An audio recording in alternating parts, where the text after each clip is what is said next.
በስርቆት ምክንያት የኤሌክትሪክ ኃይል አቅርቦት ተቋረጠ። በነቀምቴ ጊዳ አያና 132 ኪሎ ቮልት ከፍተኛ ኃይል አስተላላፊ መስመር ላይ በተፈጸመው ስርቆት ምክንያት በጊዳ አያና ኪረሙ አንገርጉትን አቦ ሃሮ ሊሙ ኢባንቱ ከተማ ገላ ከተማ ኡኬ ከተማ ሳተላይቶች እና አካባቢዎቻቸው የኃይል አቅርቦት ተቋርጧል ተብሏል። በተመሳሳይ መንዲ አሶሳ 132 ኪሎ ቮልት ከፍተኛ ኤሌክትሪክ ኃይል አስተላላፊ መስመር በቀን ግንቦት 8 ቀን 2017 ዓ.ም ከቀኑ 8 ሰዓት ተኩል ጀምሮ ለጊዜው ብልሽት ተቋርጧል። በዚህ ምክንያት በግዳሚ በቤጊ በቆንዳላ በአሶሳ ከተማ በባምባሲ በኡራ አቅርቦት በአብርሃሞ በብር ሸርቆሌ በመንጌ በኩርሙክ በሆሞሻ በቶንጎ በኡንዱ በብልግሉ ወረዳዎች አካባቢዎቻቸው የኃይል አቅርቦት ተቋርጧል ተብሏል። በከፍተኛ ኃይል አስተላላፊ መስመሩ ላይ ያጋጠመው ችግር ተፈቶ ወደ አገልግሎቱ እስኪመለስ ድረስ ደንበኞቹ በትዕግስት እንዲጠብቁም የኢትዮጵያ ኤሌክትሪክ አገልግሎት አስታውቋል። በወላይታ ሶዶ ከተማ በዛሬው ዕለት በደረሰ የትራፊክ አደጋ የአራት ሰዎች ሕይወት አለፈ ተባለ። በወላይታ ሶዶ ከተማ አስተዳደር በዛሬው ዕለት በደረሰው የትራፊክ አደጋ የአራት ሰዎች ሕይወት ማለፉን የደቡብ ኢትዮጵያ ፖሊስ ኮሚሽን ሕዝብ ግንኙነት እና ገጽታ ግንባታ ዳይሬክተር ምክትል ኮማንደር አሸናፊ ኃይሌ ለብስራት ሬዲዮና ቴሌቪዥን ተናግረዋል። አደጋው የደረሰው በዛሬው ዕለት ከረፋዱ 3 ሰዓት ላይ ሲሆን ከሐዋሳ ወደ ሶዶ ከተማ ይጓዝ የነበረ የሕዝብ ተሽከርካሪ ዶልፊን የድንጋይ ከሰል ጭኖ ከከተማው በመውጣት ላይ ከነበረ ከባድ የጭነት ተሽከርካሪ ጋር በመጋጨቱ ነው ተብሏል። የህዝብ ተሽከርካሪው 16 ሰዎችን አሳፍሮ ሲጓዝ የነበረ ሲሆን የአራቱ ሰዎች ሕይወት ሲያልፍ በ10 ሰዎች ላይ ከባድና በ2 ሰዎች ላይ ደግሞ ቀላል የአካል ጉዳት መድረሱም ተገልጧል። የተጎዱ ሰዎች አቅራቢያ በሚገኝ ሆስፒታል ሕክምና እየተደረገላቸው እንደሚገኝና የአደጋው መንስኤ ሁለቱ ተሽከርካሪዎች በአንድ መስመር ላይ ሲጓዙ አደጋው መከሰቱን ምክትል ኮማንደር አሸናፊ ኃይሌ ለብስራት ሬዲዮ እና ቴሌቪዥን ተናግሯል ሲል ዳጉ ዘግቧል። በቴክኖሎጂ በመታገዝ አጣርተው የስም ዝውውር መፈጸም እስኪጀምሩ ድረስ ቀደም ሲል በቢሮ የተጻፉ ደብዳቤዎች የተሻሩ በመሆኑ ተቋማቱ በነባሩ የስም ዝውውር አሰራራቸው አገልግሎት እንዲሰጡ እናሳውቃለን ሲል ገቢዎች ቢሮ ተናገረ። የአዲስ አበባ ከተማ አስተዳደር ገቢዎች ቢሮ ለንብረት ስም ዝውውር የታክስ ዕዳ ክሊራንስ ማስረጃ እንዲጠየቅ ደብዳቤዎች ጽፎ የነበረ ሲሆን እነዚህን ደብዳቤዎች መሻኑ ዛሬ ምሽት አስታውቋል። ቲክቫህ ኢትዮጵያ የተመለከተውና በዛሬው ዕለት በቢሮ ኃላፊውና አቶ ቢንያም ምክሩ ተፈርሞ የወጣው ደብዳቤ ለመሬት ልማትና አስተዳደር ቢሮ፣ ለመሬት ይዞታ መረጃና ምዝገባ ኤጀንሲ፣ ለአሽከርካሪና ተሽከርካሪ ፈቃድና ቁጥጥር ባለስልጣን እንዲደርስም ተደርጓል ተብሏል። ለንብረት ስም ዝውውር የታክስ ዕዳ ክሊራንስ ማስረጃ እንዲጠየቅ ተወስኖ የነበረው በ20/08/17 እና በ01/09/2017 ዓ.ም በተጻፉ 2 ደብዳቤዎች ነበር። በዛሬው ዕለት የተላለፈው ውሳኔ ከዚህ ቀደም የተላለፉትን 2 ደብዳቤዎች በመሻር በነባሩ አሰራር እንዲቀጥል የሚያዝዝ ነው። ደብዳቤው ከዛሬ ጀምሮ የታክስ ዕዳ ያለባቸው ግለሰቦች ብቻ ስማቸው ወደ አስፈጻሚ አካላት እንዲዛወር በማድረግ የታክስ ዕዳ ያለባቸውን ግለሰቦች በስም ዝርዝር በመላክ እየተጣራ የስም ዝውውሩ እንዲፈጸም መደረጉን ያወሳል። ደብዳቤው በዝርዝር የሚለው ደግሞ ቢሮው ከታክስ ባለ ዕዳዎች የመንግስት ታክስ በአግባቡ ለመሰብሰብ እንዲቻል ከስም ዝውውር በፊት የታክስ ዕዳ ክሊራንስ ማስረጃ ማቅረብ የሚያስገድድ አሰራር ዘርግቶም ነበር። በዚህ አሰራር ማንኛውም ግለሰብ ኮድ 2 ተሽከርካሪ ወይም ለመኖሪያ ለቅይጥና ለድርጅት አገልግሎት የሚጠቀምበት ወይም ያልተጠናቀቀ ቤት በሽያጭ ወይም በማንኛውም መንገድ የስም ዝውውር ከማከናወን በፊት የታክስ ዕዳ ነፃ ክሊራንስ እንዲያቀርብ ሲጠይቅ ቆይቷል። ይህ አሰራር የታክስ ዕዳ የሌለባቸው ግብር ከፋዮችና የንግድ ስራ ላይ ላልተሰማሩ የከተማ ነዋሪዎች ላይ አላስፈላጊ እንግልት በመፍጠር የመልካም አስተዳደር ችግር መፍጠሩን አረጋግጠናል ብሏል ደብዳቤው። ቢሮው ችግሩን በቴክኖሎጂ በመደገፍ ለመቅረፍ የስም ዝውውር ከሚያከናውኑ ተቋማት ጋር በጋራ ኃላፊነት ለመስራት በቴክኖሎጂ በመተሳሰር የታክስ ዕዳ ያለባቸውን ግለሰቦች በስም ዝርዝር በመላክ እየተጣራ የስም ዝውውሩ እንዲፈጸም የሚያስችል ሲስተም ለመዘርጋት እየሰራን ነው ብሏል። በመሆኑም ቢሮው ተሽከርካሪ ወይም ቤት የሚሸጡ ግለሰቦች ከታክስ ዕዳ ነፃ መሆናቸው የመሬት ልማትና አስተዳደር ቢሮ፣ የመሬት ይዞታ ምዝገባና መረጃ ኤጀንሲ እንዲሁም የአሽከርካሪና ተሽከርካሪ ፍቃድና ቁጥጥር ባለስልጣን በቴክኖሎጂ በመታገዝ አጣርተው የስም ዝውውር መፈጸም እስኪጀምሩ ድረስ ቀደም ሲል በቢሮ የተጻፉ ደብዳቤዎች የተሻሩ በመሆኑ ተቋማቱ በነባሩ የስም ዝውውር አሰራራቸው አገልግሎት እንዲሰጡ እናሳውቃለንም ይላል።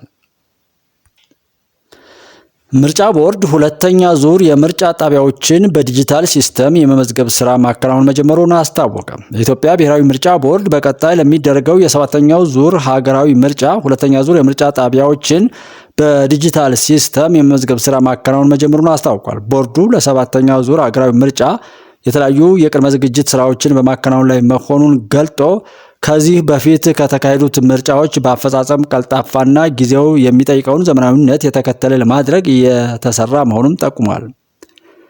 ባለድርሻ አካላት በርቀታቸው በመልክዓ ምድራዊ አቀማመጣቸው የታወቁና የተለያዩ እንዲሁም ለአማራጭ ህዝብ ምቹ ተደራሽ ወይም ለመራጩ ህዝብ ማለት ነው ምቹና ተደራሽ እንዲሆኑ በተጨማሪም ህግን መሰረት አድርገው የተቋቋሙ መሆናቸውን የማረጋገጥና መረጃዎች በተሟላ መንገድ የማደራጀት ስራ አስፈላጊ መሆኑን ተገልጧል። በዚህም ምርጫ ጣቢያዎቹ የሚገኙበት ትክክለኛ ቦታዎች የጂአይኤስ ቴክኖሎጂን በመጠቀም በኤክስዋይ ኮኦርዲኔት የመለየትና የመመዝገብ ስራ ያከናወነ እንደሚገኝ አመላክቷል። በመጀመሪያ ዙር በሲዳማ በድሬዳዋና በሐረሪ ክልሎች እንዲሁም ከደቡብ ኢትዮጵያ ክልል በጌዲዮን ዞን ላይ በ3495 ምርጫ ጣቢያዎች ላይ የኤክስዋይ ኮኦርዲኔት ምዝገባ ማከናወኑን ምርጫ ቦርድ ጠቁሟል። በነጌታቸው ረዳ የሚመራው የህወሓት ቡድን የሚያቋቁመው አዲስ ፓርቲ በቀጣይ ሳምንት ይፋ እንደሚደረግ ታወቀ።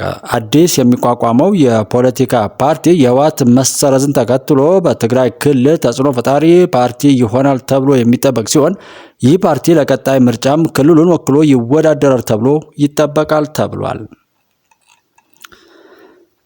ሌላው ጎንደር ዩኒቨርሲቲ ስፔሻላይዝድ ሆስፒታል ሙሉ በሙሉ ስራ ማቆሙ ተሰማ። በዩኒቨርሲቲው ሌሊት ላይ በርካታ ሐኪሞች ዶርማቸው ይሰበረ የተወሰዱ ሲሆን በአጠቃላይ በዚህ ሆስፒታል የታሰሩት ቁጥራቸው 21 መድረሱ ተገልጧል። ይህን ተከትሎ ዛሬ በሆስፒታሉ ድንገተኛ አገልግሎት ጨምሮ ሙሉ በሙሉ ስራ መቆሙን የተሰራጩ መረጃዎች አስረድተዋል። ይህ በእንዲህ እንዳለ እስካሁን ባለው መረጃ በዚህ የጤና ባለሙያዎች ተቃውሞ 79 የጤና ባለሙያዎች መታሰራቸውን የኢትዮጵያ ጤና ባለሙያዎች ንቅናቄ አስታውቋል ብሏል ዘሀበሻ።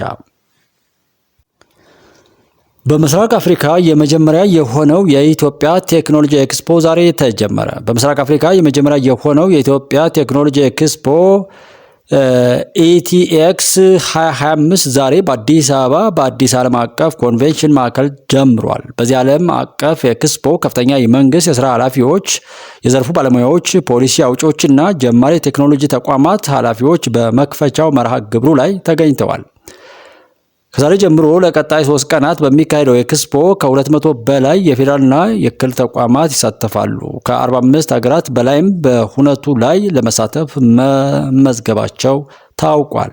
በኤክስፖው የሮቦክስ ወይም የሮቦቲክስ ውድድሮችን ጨምሮ የተለያዩ ቴክኖሎጂዎች ለእይታ የሚቀርቡ ሲሆን ከ10 ሺህ በላይ ሰዎችም ኤክስፖውን ይጎበኙታል ነው የተባለው። ወደ ሰዓቱ የውጭ ዜና ስናልፍ የዩክሬንና ሩሲያ ባለስልጣናት ለመጀመሪያ ጊዜ ዛሬ ፊት ለፊት ተገናኙ ተባለ። የዩክሬንና የሩሲያ ባለስልጣናት በቱርክ የንግድ ከተማ ኢስታንቡል ፊት ለፊት ለመምከር የተገናኙ ሲሆን ከ2022 ዓመተ ምህረት ወዲህ የሁለቱ ሀገራት ልዑካን በአካል ሲገናኙ ይህ የመጀመሪያው ነው ተብሏል።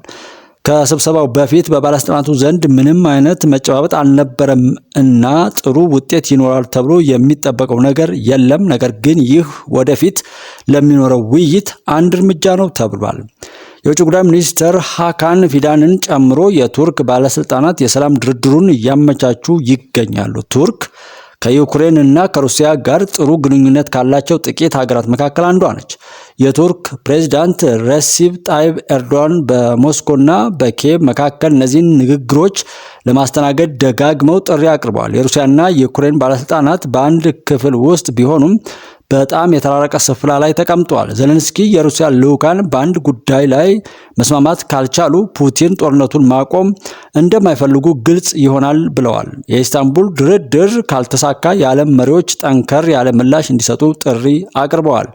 በሌላ በኩል የዩናይትድ ስቴትስ ፕሬዝዳንት ዶናልድ ትራምፕ ከፑቲን ጋር መገናኘት እንደሚፈልጉ ተናግረዋል። የዩናይትድ ስቴትስ የውጭ ጉዳይ ሚኒስትር ማርኮ ሩቢዮ ኢስታንቡል ውስጥ ከዩክሬንና ከቱርክ ባለስልጣናት ጋር መገናኘታቸውን ተከትሎ ግድያው መቆም አለበት ብለዋል። የተባበሩት መንግስታት ድርጅት በግጭት ቀጠና ውስጥ የሚጠፉ ሰዎች ቁጥር መጨመሩን አስታወቀ። የተባበሩት መንግስታት ድርጅት በትጥቅ ግጭት ምክንያት የጠፉ ሰዎች ቁጥር እየጨመረ መምጣቱን አስታውቋል። ለዘላቂ ሰላም ትልቅ እንቅፋት እንደሚፈጥር አስጠንቋል። በ2019 የጸጥታው ምክር ቤት ውሳኔ 2474 ከጸደቀበት ጊዜ ጀምሮ በዚህ አውድ ውስጥ ጠፍቷል የተባሉትን ጨምሮ በትጥቅ ግጭቶች የተጎዱ ሰዎች ቁጥር እየጨመረ መጥቷል ሲሉ የተባበሩት መንግስታት የመካከለኛው ምስራቅ ኤስያና ፓሲፊክ ረዳት ዋና ጸሐፊ ካሊድ ኬያሪ ለጸጥታ ምክር ቤቱ ነው የተናገሩት። የውሳኔ ሀሳቡ በትጥቅ ግጭት ጠፍቷል የተባሉትን ይመለከታል። ለአውሮፓውያን አቆጣጠር በ24 ብቻ ዓለም አቀፍ የቀይ መስቀል ኮሚቴ 56,000 የጠፉ ሰዎችን በተመለከተ አዲስ ሪፖርት ይፋ አድርጓል።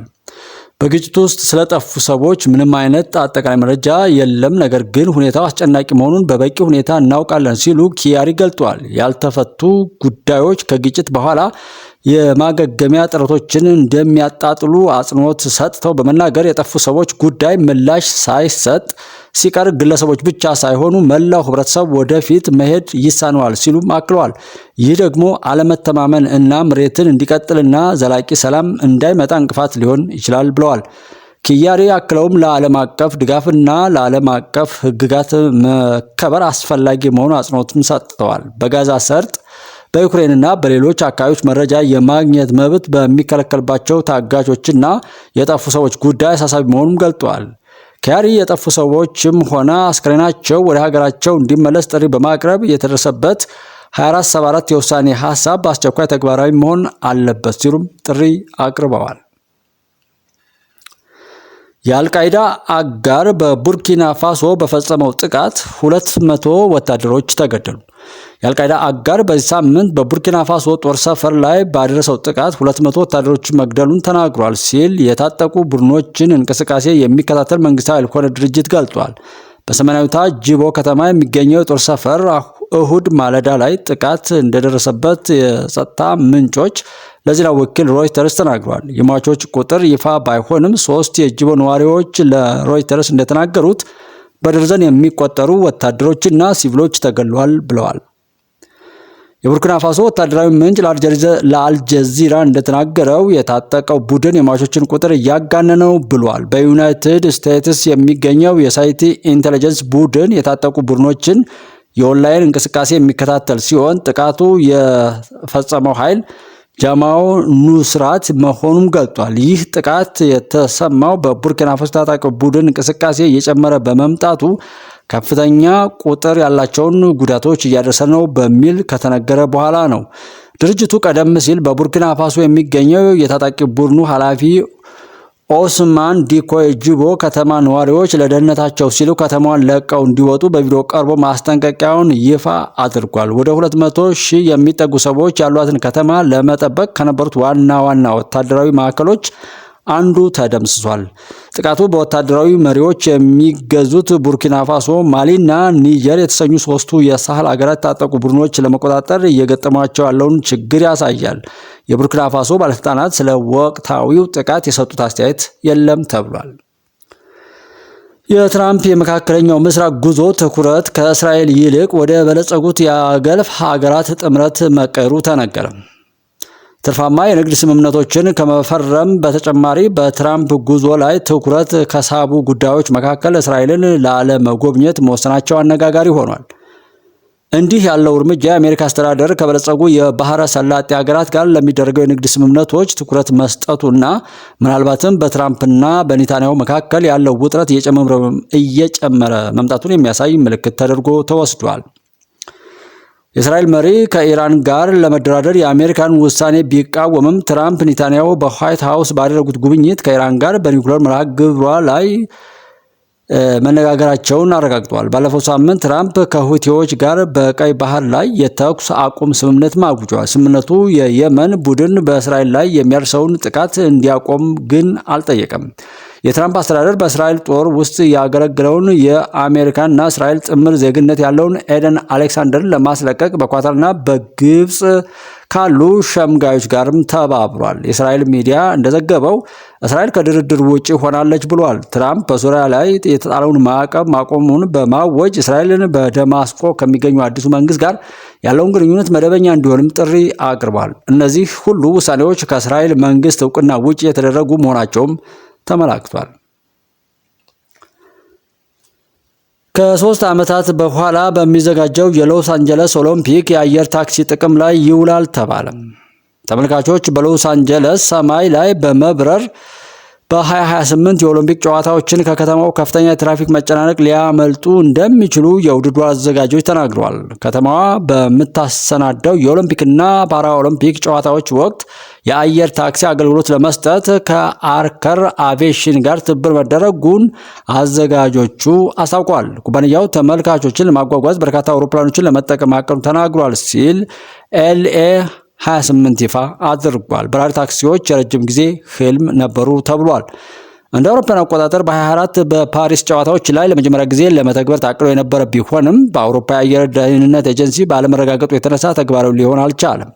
በተመሳሳይ አርከር አቪዬሽን እስካሁን ድረስ በአሜሪካ የፌዴራል አቪዬሽን አስተዳደር የምስክር ወረቀት አላገኘም። ይህ ማለት አውሮፕላኑ ለንግድ አገልግሎት ዝግጁ እንዳልሆነም ያሳያል። የአርከር መስራቹና ዋና ስራ አስፈጻሚው በዚህ ዓመት በአቪዬሽን ተቆጣጣሪው የዲዛይንና ደህንነት መስፈርቶችን ያሟላል የሚል የአይነት ማረጋገጫ ለማግኘት ተስፋ እናደርጋለንም ብለዋል።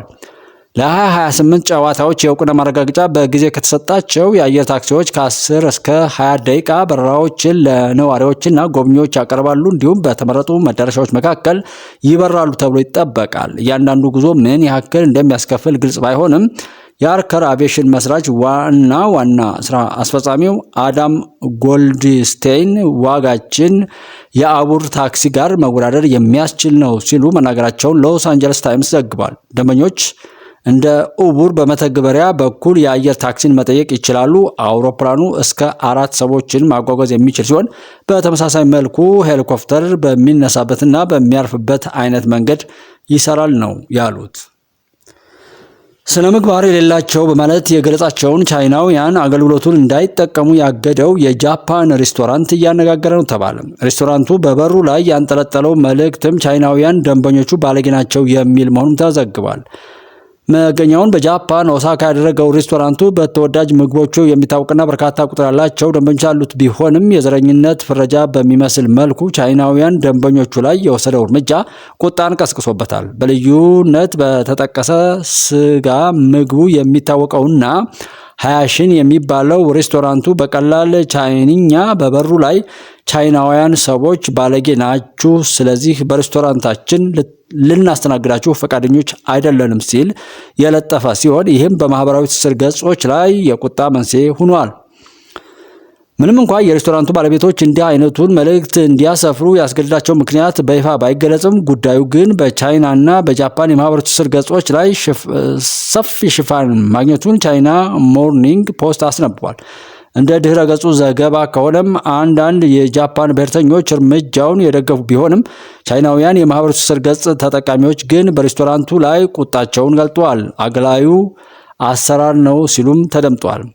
ቻይናውያኑ በማህበራዊ ትስስር ገጻቸው አጋሯቸው መልእክቶቻቸው ሬስቶራንቱ በስነ ምግባር ጉድለት ካገዳቸው ደንበኞቹ በላይ ራሱ የስነ ምግባር ጉድለት እንዳለበት ከለጠፈው መልእክት ማየት ይቻላል ሲሉ የተናገሩ ሲሆን ሌሎች ደግሞ አሁን በመሰል አነጋጋሪ ድርጊቶች አንዳንድ ብሔርተኛ ነን ባይ ደንበኞችን ቀልብ መሳብ ይቻላልና ለዛ ተብሎ የተደረገ ሊሆን ይችላል ሲሉ ተደምጠዋል።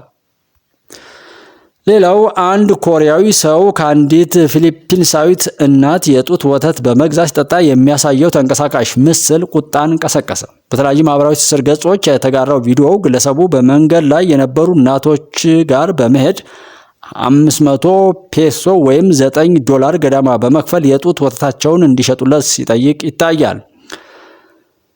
ነዋሪነቱ በፊሊፒንስ የሆነው ደቡብ ኮሪያዊው የማህበራዊ ሚዲያ አንቂ በከፍተኛ ሁኔታ በሚታወቅባቸው ትስስር ገጾች ከፍተኛ ተቃውሞ የገጠመው ሲሆን ይህ የሆነውም የእናት ጡት ወተት በመግዛቱና በመጠጣቱ ምክንያት ነው ተብሏል። ጉዳዩ የተከሰተው እንደ አውሮፓውያን አቆጣጠር ሜይ 9 ምሽት ላይ ሲሆን በሰዓቱም ጄቲፒኤስ የተሰኘ አንድ መገናኛ ብዙሃን ከ4.5 ሚሊዮን በላይ ተከታዮች ባሉት የማህበራዊ ትስስር ገጹ የግለሰቡን ድርጊት ማጋለጡን ተከትሎ ነው።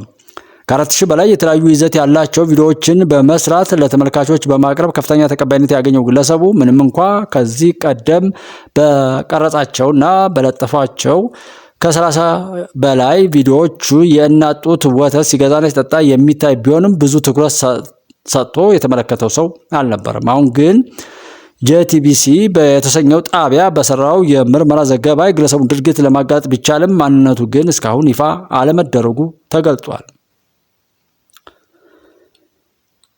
በኳታር የሚገኘው የአሜሪካ ጦር ለአሜሪካ ወታደሮች እጅግ አስፈላጊ ነው ተባለ። ትራምፕ በኳታር የሚገኘው የአሜሪካ ጦር ሰፈር በአሜሪካና በኳታር መካከል ያለውን የስትራቴጂክ ግንኙነት ቁልፍ አካል ነው ተብሏል። ከአንድ ዓመት በፊት ሁለቱ ሀገራት የመሰረቱት ስምምነት ለቀጣዮቹ 10 ዓመታት ለማራዘም ወስኗል። $38 ቢሊዮን ኢንቨስት ለማድረግ የማሰብ ስምምነትንም ተፈራርመዋል።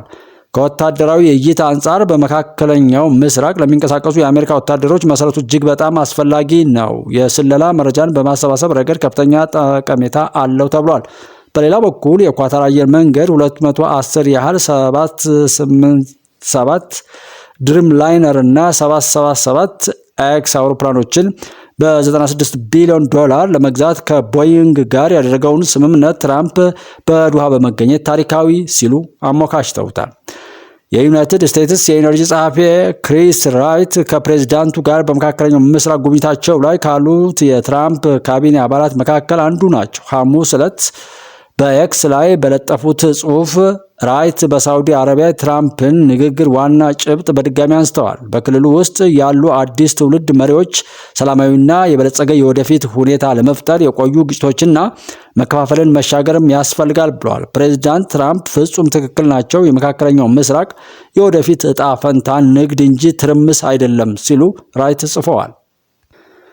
በመጨረሻም የሩሲያ ጄት ወደ ኔቶ አየር ክልል ጥሶ መግባቱን ኢስቶኒያ አስታወቀች። የኢስቶኒያ የውጭ ጉዳይ ሚኒስትር ማርገስ ሳሃካና እንደተናገሩት የሩሲያ ተዋጊ ጄት በዛሬው ዕለት ለ1 ደቂቃ ያህል የሰሜን አትላንቲክ ጦር ቃል ኪዳን ኔቶ አየር ክልል ጥሶ መግባቱን ገልጸዋል።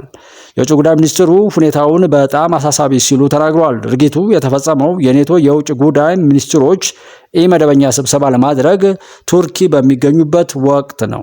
በሌላ በኩል ዩናይትድ ስቴትስ እና አውሮፓ በሩሲያ የኃይል የፋይናንስ ዘርፎች ላይ ማዕቀቦችን በማዘጋጀት ላይ እንደሚገኙ ፈረንሳይ አስታውቃለች። የፈረንሳይ የውጭ ጉዳይ ሚኒስትር ዣን ኖኤል ባሮት ዋሽንግተንና አውሮፓ በሩሲያ የኤነርጂና የፋይናንስ ዘርፎች ላይ ተጨማሪ ማዕቀቦችን በማዘጋጀት ላይ መሆናቸውን ገልጸዋል።